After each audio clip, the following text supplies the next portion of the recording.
Hello everyone, आज है पांडा series का डे 17।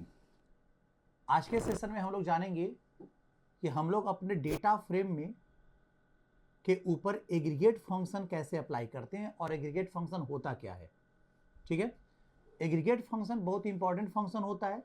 अगर आपको मल्टीपल वैल्यू को एग्रीगेट करके एक सिंगल वैल्यू में कन्वर्ट करना है, जैसे मल्टीपल वैल्यू सम है। ठीक है, कोई पूछा तुमसे कि टोटल इंप्लॉय का सैलरी जो देते हैं सभी सैलरी को जोड़ने पर कितना आंसर आएगा, तो इस केस में आपको एग्रीगेट फंक्शन अप्लाई करना होगा।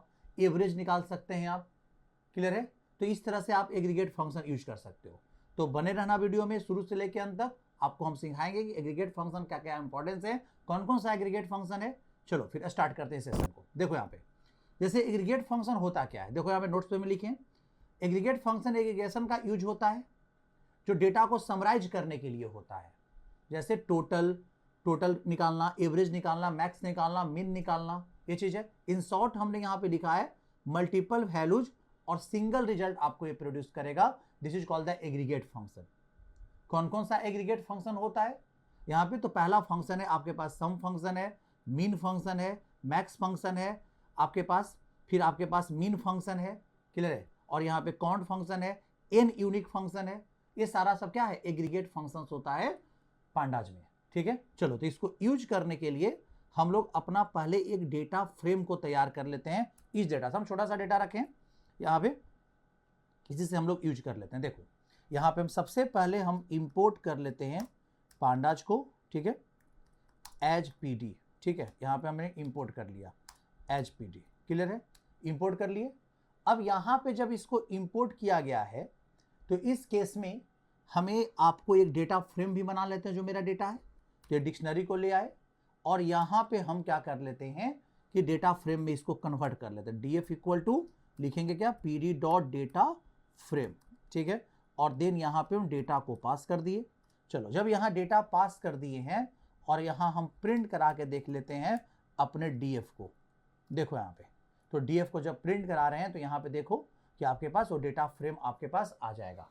ठीक है, फर्स्ट टाइम थोड़ा टाइम लगेगा लेकिन आपके पास डेटा फ्रेम बनके तैयार हो जाएगा, क्योंकि इंपोर्ट होता है ना तो इसमें थोड़ा टाइम ले लेता है। देखो आपके पास आ गया। अब यहाँ पे नेम है ABCD, सैलरी उसका है, उसका एज है। बस 3 ही कॉलम हम यहाँ पे रखे हैं। क्लियर है? रिजल्ट भी ज्यादा नहीं है, 4 टोटल मेरे पास रिकॉर्ड है। अब यहाँ पे कोई बोला तुम्हें कि भाई टोटल सैलरी का सम निकाल के दो, तो यहाँ पे एग्रीगेट फंक्शन अप्लाई होगा। सम एग्रीगेट फंक्शन अप्लाई करेंगे। क्या लिखेंगे? हम लिखेंगे क्या? प्रिंट। ठीक है, और सबसे पहले हम अपने फील्ड को हम यहाँ पे फिल्टर करके निकालते हैं सैलरी फील्ड को। तो यह सैलरी फील्ड निकाल लिए और इस पे लगाते हैं डॉट कौन सा फंक्शन? सम फंक्शन। सम क्या हुआ? एक एग्रीगेट फंक्शन हुआ। देखो तो हर एक सैलरी को जोड़ देगा, 30,000, 50,000, 40,000 और 60,000 करके एक सिंगल रिजल्ट प्रोड्यूस करेगा। इसी को बोलते हैं एग्रीगेट फंक्शन। देखो यहाँ पे आ गया ना टोटल सम, यहाँ पे इतना आ रहा है। चलो अब यहाँ पे बात करेंगे कि और यहाँ पे देखो तो यहाँ पे हम लिखते क्या हैं कि प्रिंट करवा लिए और यहाँ पे लिखे क्या? डीएफ का। अगर कोई बोला कि सबसे बड़ा सैलरी बताओ तो फिर से हम क्या लिखेंगे? सैलरी फील्ड को लगाएंगे और यहाँ पे हम लगाएंगे कौन? मैक्स फंक्शन को अप्लाई कर देंगे, मैक्स फंक्शन को। तो यहाँ देखो तो यहाँ पे आप मैक्स फंक्शन यहाँ पे अप्लाई कर दिए। सबसे बड़ा सैलरी देखो यहाँ पे कौन है? 60,000 है। क्लियर है? अगर कोई बोलता है कि एवरेज निकाल के बताओ तो हम ये लिखेंगे प्रिंट डीएफ का कौन सा? यहाँ पे हम सैलरी फील्ड का एक हम एवरेज निकालने का जो फंक्शन है मीन फंक्शन, तो मीन फंक्शन यहाँ पे हम अप्लाई कर देंगे। तो मीन फंक्शन हमारे क्या दे देगा? एवरेज दे देगा। देखो आपके पास इतना एवरेज आया। ठीक है, आपको समझ में आ रहा होगा किस तरीका से मेरा काम कर रहे हैं।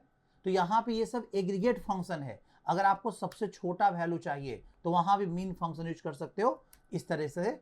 यहाँ पे देखो, यहाँ पे हम लिखे, यहाँ पे मीन फंक्शन यूज करेंगे कौन? मैक्स की जगह मीन यूज करेंगे। ये सबसे छोटा सैलरी कौन है ये बता के दे देगा। देखो यहाँ पे आ गया ना। इस तरीका से ये एग्रीगेट फंक्शन यहाँ पे क्या हो रहा है? अप्लाई कर रहे हैं हम लोग। क्लियर है?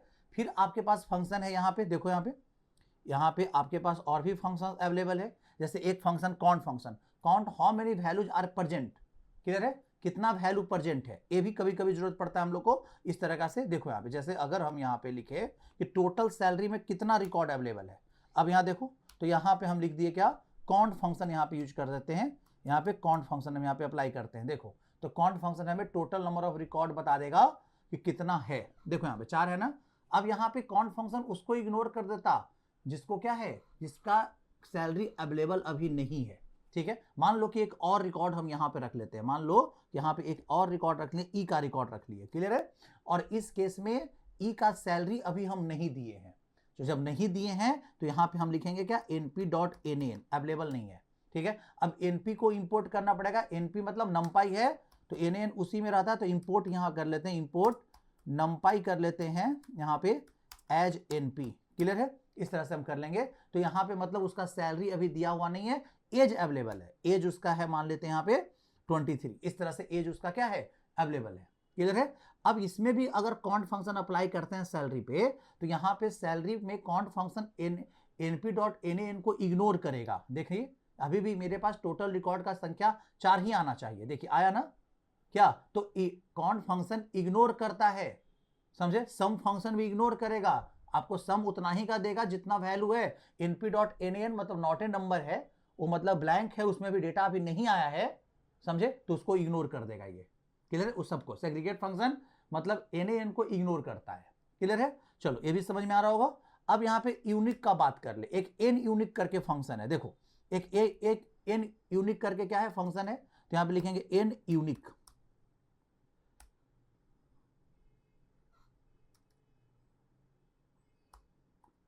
एक यूनिक करके क्या है फंक्शन है यहाँ पे। अब n यूनिक फंक्शन क्या कहेगा कि जितना भी यूनिक डेटा है वो आपको निकाल के देगा सैलरी का। देखो यहाँ पे कितना है 4, अब 4 क्यों दिया, अब कहता है कि शायद चारों के चारों यूनिक है। अगर मान लो कि यहाँ पे भी हम 30,000 ही रख देते हैं, तो अब ये 3 यूनिक डेटा बचेगा इसमें। तो n यूनिक फंक्शन क्या दे रहा है आपके पास, यहाँ पे देखो अब कितना आया, 3 आया ना, तो यहाँ पे आप समझ रहे हो कि एक n यूनिक का काम क्या है। चलो अब यहाँ पे एक और मोस्ट इंपॉर्टेंट चीज हम आपको बता रहे हैं क्या, कि आप यहाँ पे मल्टीपल, जैसे सैलरी पे, जैसे हम लोग सैलरी का सम निकाले, सैलरी का मैक्स निकाले, सैलरी का मीन निकाले, यहाँ पे कॉन्ट भी निकाले। अब कोई बोला तुम्हें कि एक बार में ही उस पर अप्लाई करो क्योंकि अलग अलग आपको लिखना पड़ा, तो यहाँ पे एक और स्पेशल फंक्शन है, देखो यहाँ पे जैसे हम प्रिंट कर लिए और यहाँ पे हम लगा दिए क्या, डीएफ का सैलरी फील्ड को हम पहले निकाल लेते हैं, तो यहाँ पे क्या निकाल दिए, सैलरी फील्ड, क्लियर है। और यहाँ पे फंक्शन है AGG फंक्शन। अब इस AGG फंक्शन को, क्लियर है, आपको लिस्ट में आपको अपना पास करो कौन कौन सा एग्रीगेशन अप्लाई करना है, तो आपको हमें सम एग्रीगेशन अप्लाई करना, सम को पास कर दो। यहाँ पे क्या पास करना है, मैक्स अप्लाई करना है, मैक्स को पास कर दो। यहाँ पे मीन अप्लाई करना है, मीन को पास कर दो। तो यहाँ पे 3 हम लिस्ट में पास कर दिए, तो अब सैलरी का तीनों चीज, सम भी निकल जाएगा, मैक्स भी निकल जाएगा, मीन भी निकल जाएगा, किससे, AGG फंक्शन से। चलो अब देखते हैं करके कि मेरा ये काम कर रहा है कि नहीं कर रहा। तो अलग अलग लिखने से अच्छा है कि आप इस तरह से अप्लाई करो। देखो यहाँ पे कितना अच्छा आउटपुट आ रहा है, सम आ रहा है यहाँ पे मैक्स आउटपुट आ रहा है, मैक्स कितना है, यहाँ पे मीन आउटपुट आ रहा है ना। तो यहाँ पे देखो, तो यहाँ पे एक फंक्शन है जहां पे कहता क्या है कि आपको ये एग्रीगेट कर देगा, मल्टीपल एग्रीगेशन फंक्शन एक साथ अप्लाई कर सकते हैं सिंगल कॉलम पे, क्लियर है। यहां पे समझ में आ रहा होगा अच्छे से। सर ऐसा भी हो सकता है क्या कि आपके पास, आप सैलरी पे हम लगा सकते हैं एक बार एग्रीगेशन, एज पे हम एक एग्रीगेशन लगा सकते हैं, ऐसा कर सकते हैं क्या, तो यहां पे भी ऐसा किया जा सकता है। देखो हम लोग इसको इस तरीका से लिख सकते हैं, हम लिखे क्या, डीएफ डॉट, यहाँ पे जो फंक्शन है यहाँ पे हम लोग अप्लाई कर सकते हैं।